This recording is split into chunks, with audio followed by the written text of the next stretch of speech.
एक बार की बात है, सुंदरवन नाम के गांव में राकेश नाम का एक लड़का रहता था।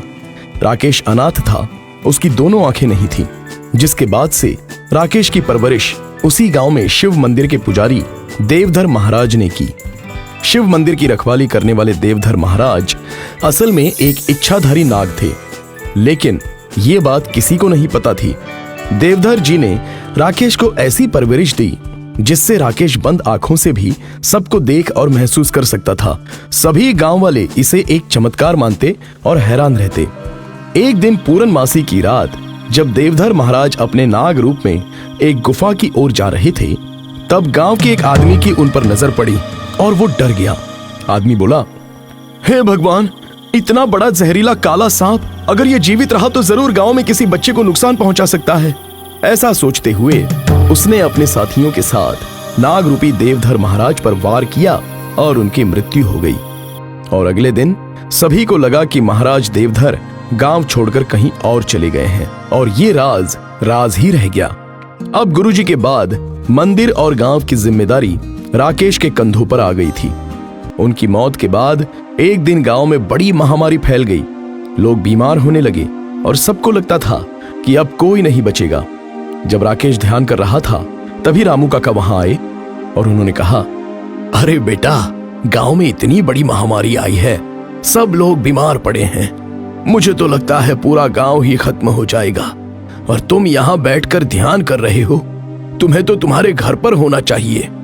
तो राकेश ने कहा, काका, मुझे पता है कि गांव में महामारी फैली हुई है और मुझे भी इसी बात की चिंता खाए जा रही है। आज गुरुजी होते तो जरूर कोई उपाय निकालते।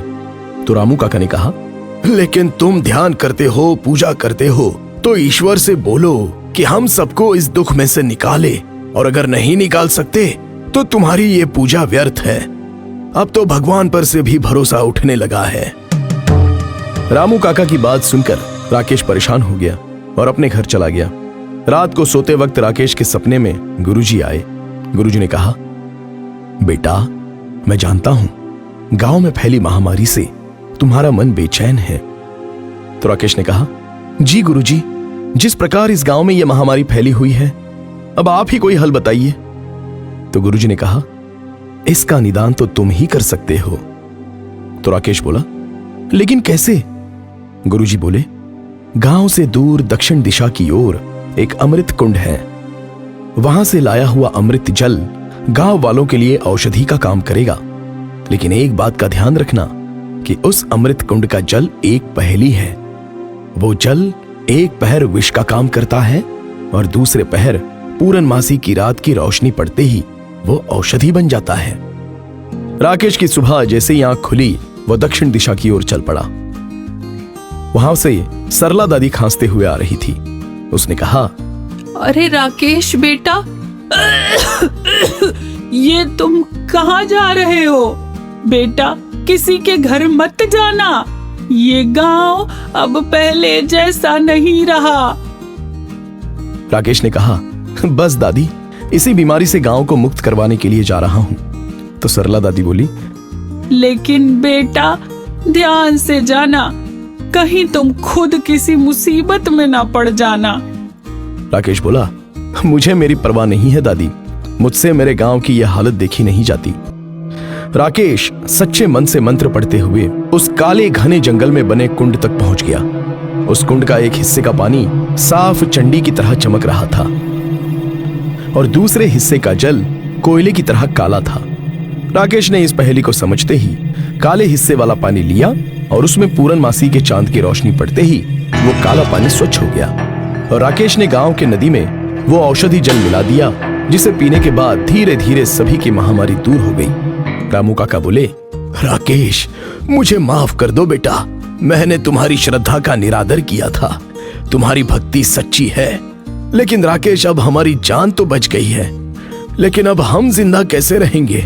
पूरे गांव के पास खाने को एक दाना भी नहीं है। पूरे गांव में अकाल पड़ा है।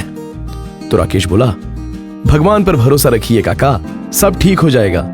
सरला दादी बोली, मैंने सुना है हमारे गांव से दूर एक नदी को पार करते हैं तो वहां एक गुफा है।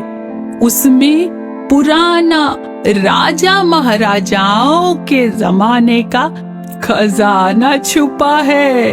तो रामू काका बोले, लेकिन उस गुफा में तो आज तक जिसने भी जाने का प्रयास किया वो कभी वापस नहीं लौटा है, ऐसा मैंने सुना है। उस गुफा में जहरीले सांपों का डेरा है। राकेश सब बातें सुन रहा था और अगले दिन उस गुफा की ओर वो चला गया और जैसे ही आगे बढ़ने लगा उसे एक सांप ने काट लिया और वो वहीं पर गिर गया और अचानक राकेश ने एक नाग का रूप ले लिया। राकेश बोला, अरे मैं तो एक नाग बन गया, ये कैसे हुआ? जरूर ये प्रभु की ही कृपा है। अब मैं अंदर जाकर खजाने से इस गांव में पड़ा गरीबी का अकाल दूर कर दूंगा। दूसरा नाग बोला, कौन हो तुम? तुम्हें पहले तो यहां नहीं देखा। राकेश ने कहा, मैं तो यहां तुम सबकी मदद करने आया हूं।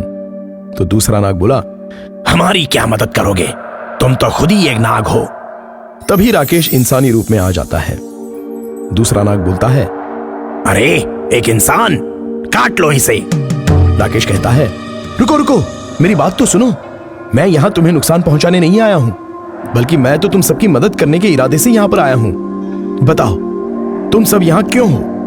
तो दूसरा नाग बोलता है, हमने एक राजा की संतान को काट लिया था, तो उसी राजा ने हमें श्राप दिया था कि हम जब तक जीवित रहेंगे और जब तक हमारी पीढ़ियां जीवित रहेंगी हमें उनके खजाने की रक्षा करनी होगी। हमें मुक्ति तभी मिलेगी जब इस खजाने का असली हकदार इस गुफा के द्वार में लिखे मंत्र को बंद आंखों से पढ़ पाएगा और ये खजाने का द्वार अपने आप ही खुल जाएगा। राकेश ने जैसे ही आंखें बंद की उसे द्वार पे लिखे मंत्र दिखाई देने लगे। उसके वो मंत्र बोलते ही उस गुफा का दरवाजा भी खुल गया और दरवाजा खुलते ही सभी नाग अपने श्राप से मुक्त होकर इंसान बन गए। राकेश गुफा के अंदर से अपने पूर्वजों को सुरक्षित रखते हुए वो खजाना निकालता है और गांव वालों की भलाई के लिए इस्तेमाल करता है, जिसके बाद गांव की सारी मुसीबतें दूर हो जाती हैं और राकेश अपने अंधेपन और जन्म के रहस्य का सही मकसद जान पाता है।